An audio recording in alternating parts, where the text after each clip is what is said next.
So Bob, Rory just said it right there. T2 last week in Scotland. Do you think he's peaking at the right time? I definitely think he is. And if you look back at his last 9 rounds, you can see he's got a 66.9 scoring average, 3.17 strokes gained total per round, 1.67 strokes gained putting per round.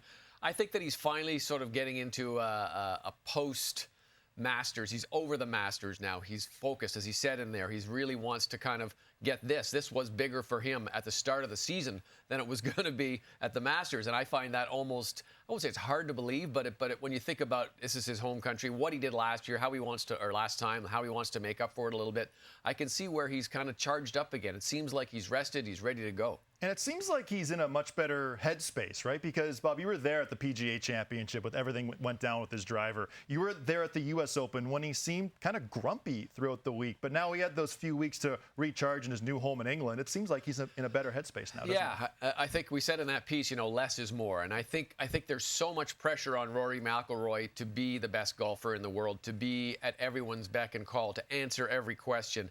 It can be a little bit smothering, I'm sure. And it's not that he hasn't gone through that in the past. I mean, he has been the marquee player in golf for a long, long time. But I think after winning that Masters, that was the goal that he wanted to get over. And so maybe it took him a little time to kind of figure out who he is and where he is, not only in his golf world, but in his entire world, in his life. And it's interesting, right? Because he wins the Masters in April, completing the career Grand Slam. We saw the emotion that came through from Rory McIlroy. And the last time the Open was here at Royal Portrush, we did an essay together talking about how Rory must win. And he didn't handle those expectations very well, right? The 79 in round 1. But now that he's won the Masters, now that he's completed the career Grand Slam, he has that monkey off his back, if you will. How do you think he handles the expectations of another home game this week? He's talked about the fact that he's going to make it a little bit easier on himself. I don't think he has as much pressure on himself. He's not putting as much pressure on himself. Does he want to win? Definitely. Does he want to win because he's at home? Definitely, because it's in front of his home country. Exactly. It's a little bit like Nick Taylor, winning the RBC Canadian Open.